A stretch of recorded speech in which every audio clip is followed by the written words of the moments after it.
એટલે અમારો એ જ પ્રશ્ન છે કે આપણે ચિત્તા જોઈએ છે, દીપડા જોઈએ છે, વાઘ જોઈએ છે, સિંહ છે, બધું જ છે આપણી પાસે. જંગલ આપણી પાસે છે જ, અને આપણી પાસે સમૃદ્ધ જંગલ છે. સિંહ એની ટેરિટરી નક્કી કરતા હોય છે. સિંહ પરિવાર સાથે રહેવાયેલો અને રાજા છે, એ પોતાની ટેરિટરીનો રાજા છે. એટલે એને ટેરિટરી ટૂંકી પડે એટલે સ્વાભાવિક ટેરિટરી વધારે, પણ સિંહને ક્યારેય ટેક ઇટ ફોર ગ્રાન્ટેડ લેવાનું નહીં. એ હંમેશા વન્ય પ્રાણી છે, એ એનો સ્વભાવ છે. એટલે સ્વભાવ આપણા ઉપર પ્રયોગ નથી કરતો. એનો મતલબ એવો નથી કે આપણે એને મર્યાદા છોડી દઈએ. એ કૂતરું નથી, એ સિંહ સિંહ જ છે, તો સિંહને સિંહ તરીકે ટ્રીટ કરવો છે.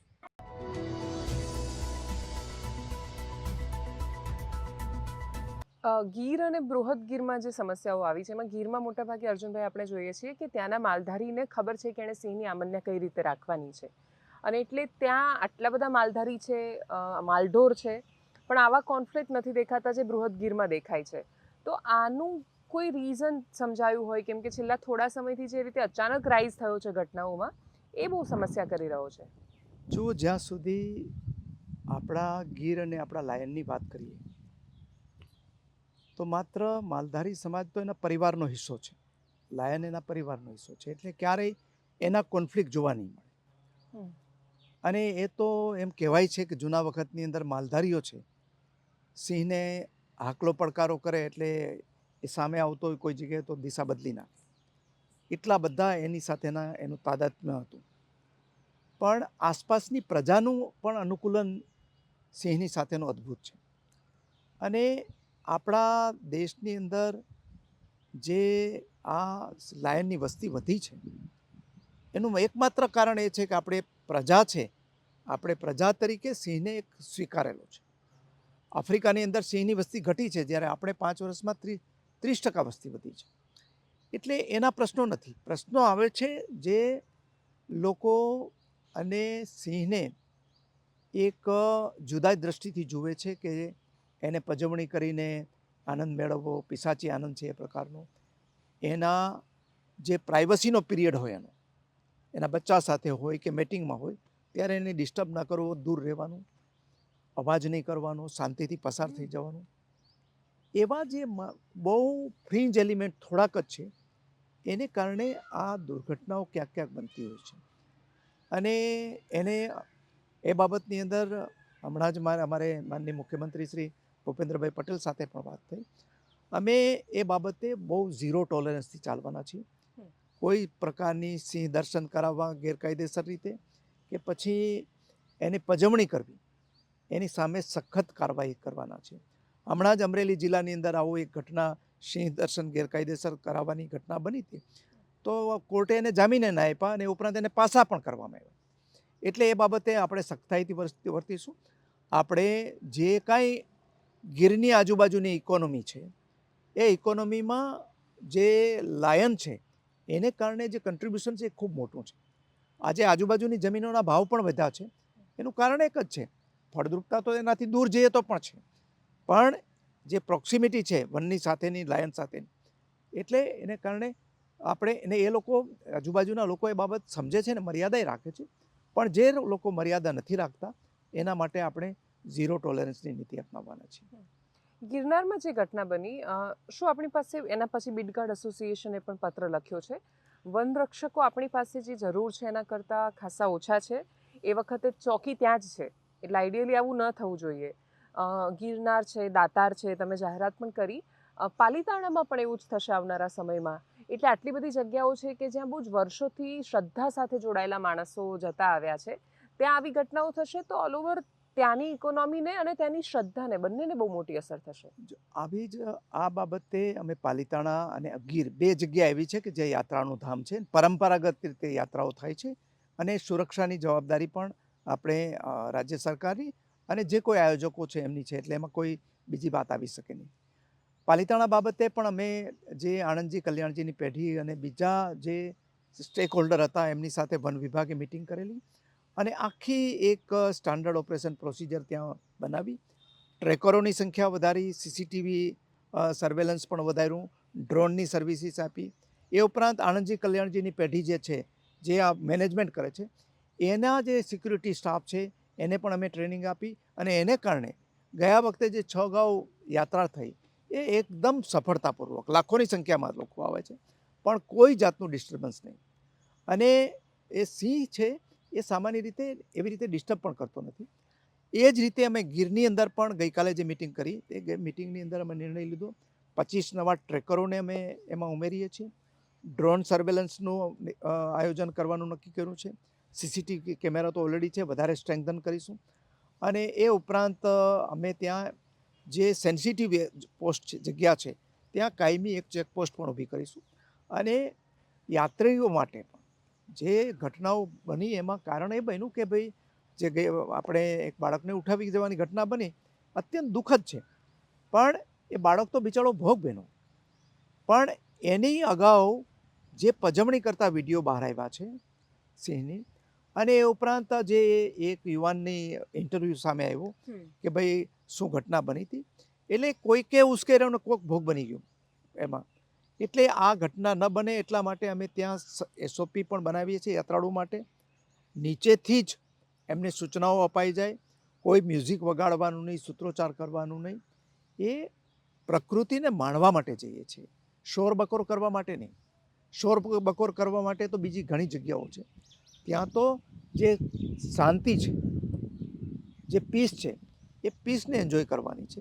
એટલે પીસને જો તમે ડિસ્ટર્બ કરો તો આ જે પીસને એન્જોય કરવાવાળા યાત્રીઓ છે એને પણ ડિસ્ટર્બ થાય.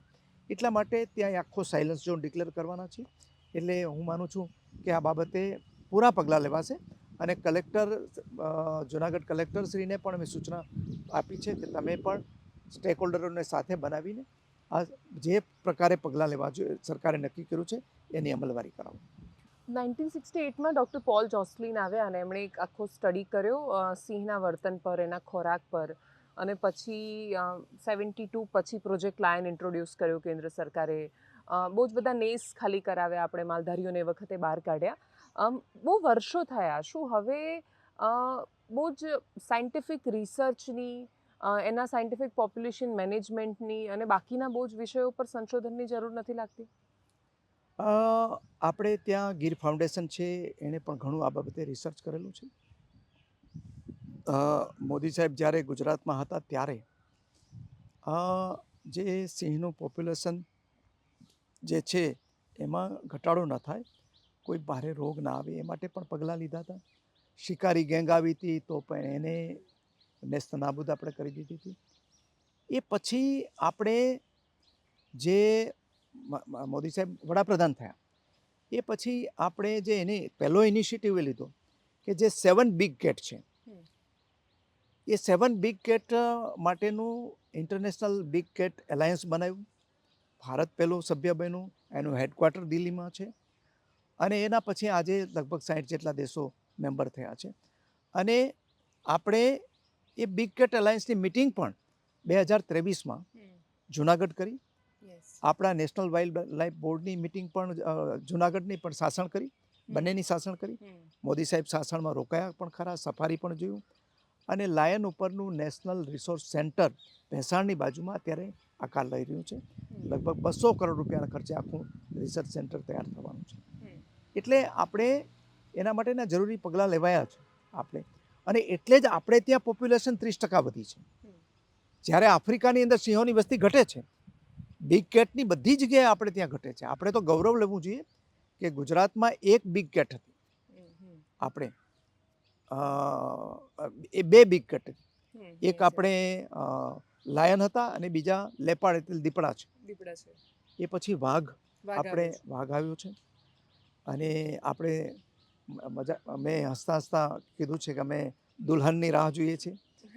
એટલે ગમે ત્યારે એ પણ આવે એવા પ્રયાસો છે જ. આપણે એના ઇકોસિસ્ટમ બનાવીએ છીએ અને અનુકૂલન એની સાથે સાધવું છે.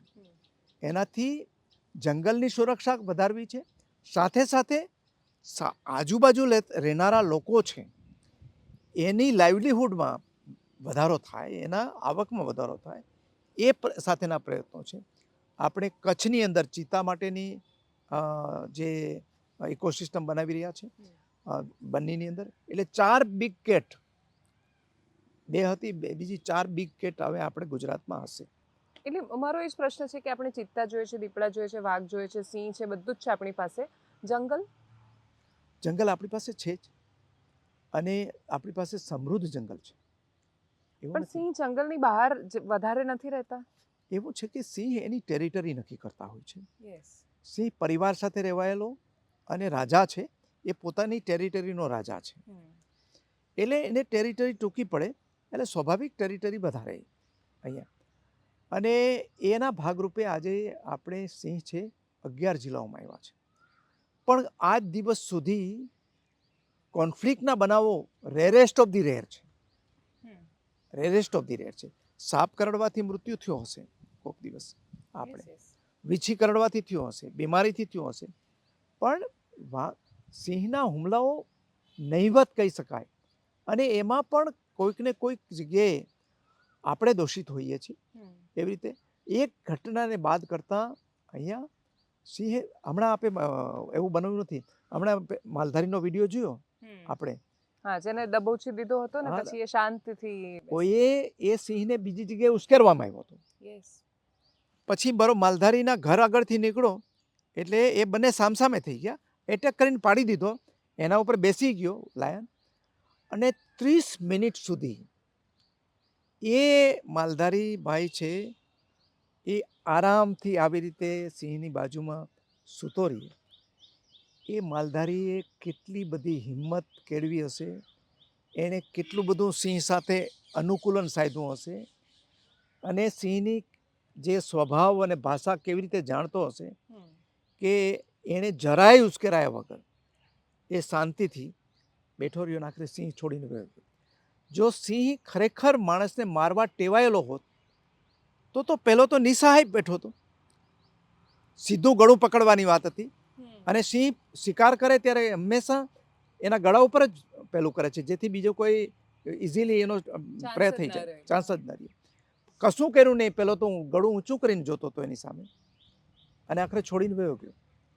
એટલે એક આપણે એમ કહીએ છીએ કે આપણે ત્યાં અનુકૂલન ખૂબ સધાયેલું છે, અને આપણે એવા કોઈ કોન્ફ્લિક્ટના બનાવો જે બને છે એના માટે કોઈકને કોઈક ફ્રિન્જ એલિમેન્ટ જવાબદાર હોય છે. એ ફ્રિન્જ એલિમેન્ટને આપણે આઇસોલેટ કરવાના છે, લોકોને એજ્યુકેટ કરવાના છે, અને સહઅસ્તિત્વ જે અત્યાર સુધી ચાલુ આવ્યું છે, અને એનો સૌથી મોટો દાખલો જેમાં આપણે કોન્ફ્લિક્ટના બનાવો બન્યા, એમ અનુકૂલન સાધવાનો ઘટના પણ આ વિડીયો પરથી આપણી સામે જ આવી કે એને આપણને પેલું કર્યું નહીં. અરે પહેલાંના વખતમાં તો એવું હતું, અભણ ટ્રેકરો હતા વન વિભાગના. એ ટ્રેકરો છે એ સિંહને ડિરેક્શન આપી શકતા હતા.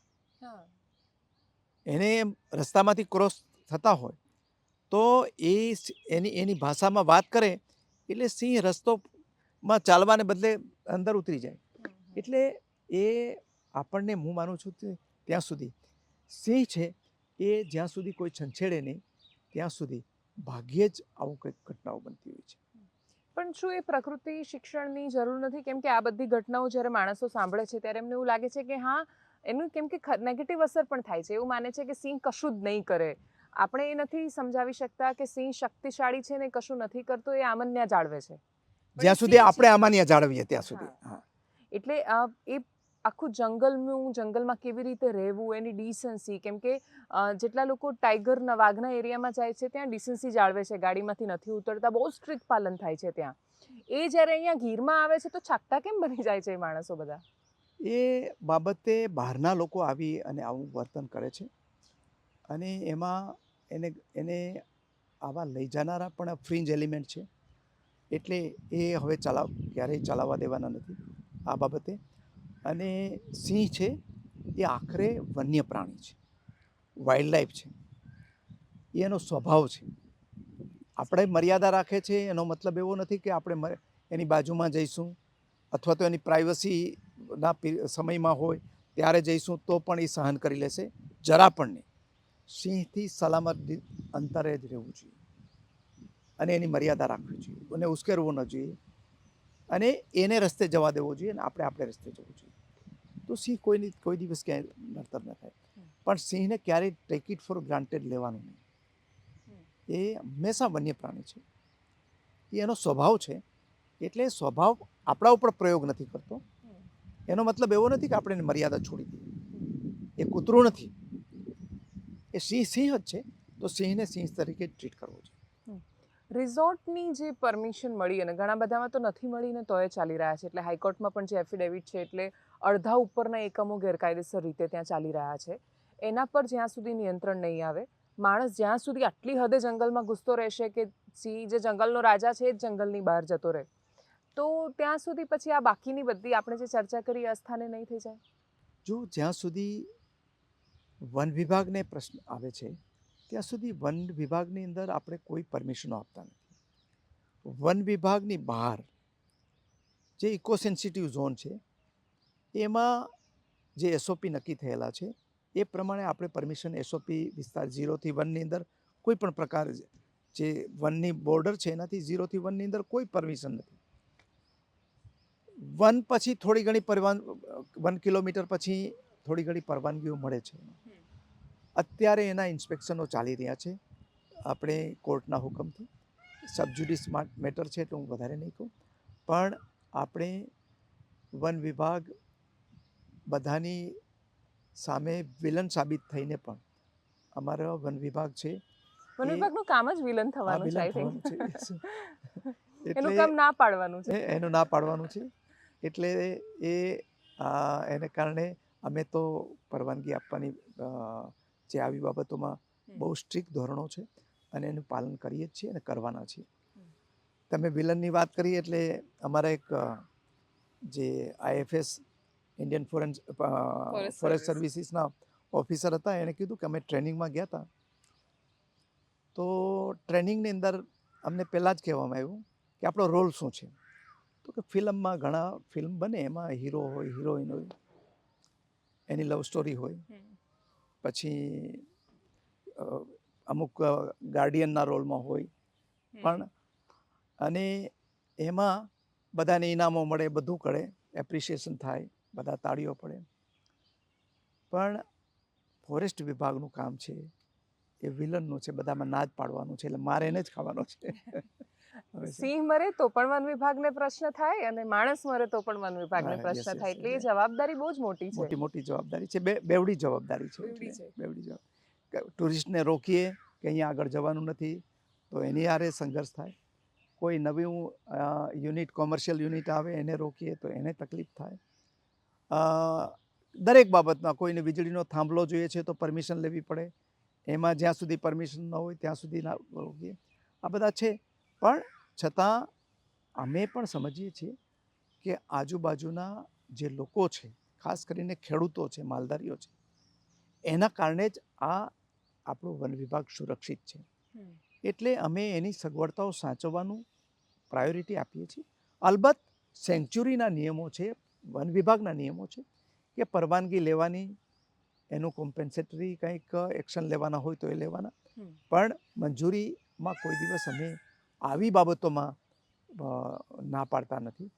ખેડૂતોને થાંભલા નાખવાના હોય કે ઇવન 0 થી 1 કિલોમીટરમાં પણ ખેડૂતો માટે કોઈ રિસ્ટ્રિક્શન અમે રાખતા નથી, કોઈ જાતના નહીં. કોમર્શિયલ એક્ટિવિટીઝ હોય તો એ આખા ભારતનો કાયદો છે. કોમર્શિયલ એક્ટિવિટીઝમાં કોરિડોરની અંદર આવતી દરેક વાતમાં વન વિભાગે એનો ઓપિનિયન આપવો પડતો હોય છે અને જ્યાં જરૂરી લાગે ત્યાં અમે આપતા હોઈએ છીએ. તો પછી બાબરકોટમાં એ શું થાય કે જ્યાં એ કોરિડોર જ છે, ત્યાં સિંહ છે, પણ છતાંય જે ઓપિનિયન પહોંચે માઇનિંગ બાબતે તો એ પોઝિટિવ પહોંચે, એટલે એક આખું વાતાવરણ જે સર્જાયું છે, એટલે તમે છારી ઢાંઢથી લઈને ગીર સુધી ચર્ચા જુઓ તો તમને એવું સમજાય કે આ ધીરે રહીને કોઈને કોઈ છટકબારીઓ શોધીને સરકાર બધું આપી દેવાના મૂડમાં લાગે છે. ને જરાય પણ નહીં.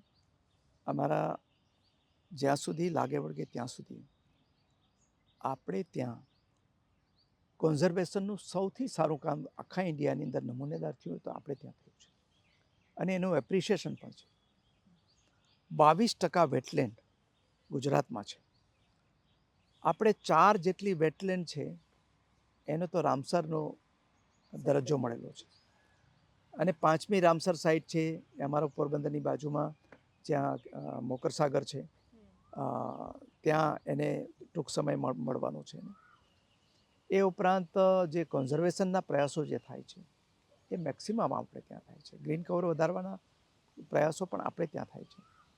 પણ છતાં જ્યાં સુધી ડેવલપમેન્ટ અને બંનેની બાબતમાં જે લોકો વન વિભાગની ચિંતા કરે છે એ સાચા છે એની રીતે, હું ના નથી પાડતો, પણ આખા રાજ્યના ઓવરઓલ પરિપ્રેક્ષમાં ક્યાંક કોઈક જગ્યાએ આપણે જે આપણા ઇકોલોજીને નુકસાન ન થાય, પર્યાવરણને નુકસાન ન થાય અને આપણા વાઇલ્ડલાઇફને પણ નુકસાન ન થાય એવા ચોક્કસ પગલાઓ સાથે કોઈ જગ્યાએ એકાદ બે જગ્યાએ અનિવાર્ય જણાય ત્યાં આપણે મંજૂરી આપી હોય તો એમાં કોઈ ખોટું નથી.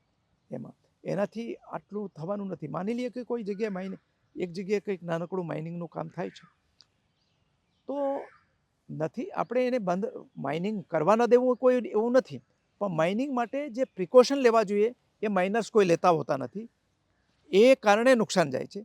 માઇનિંગ કરી અને એની જગ્યા પૂરી દઈએ અને ભાતી એવી જમીન કરી દઈએ તો આપણું મિનરલ પ્રેસિયસ છે એ પણ કામમાં લાગે અને આ પણ થાય, પણ એ નથી થઈ શકતું. એટલા માટે આપણે બ્લેન્કેટ ના પાડી દઈએ છીએ, પણ ક્યાંક જરૂરી હોય તો ક્યાંક આપીએ પણ છીએ. અત્યારે તો આપણે બ્લેન્કેટ લગભગ બધી જગ્યાએ ના પાડીએ છીએ. Okay, thank you so much. Thank you.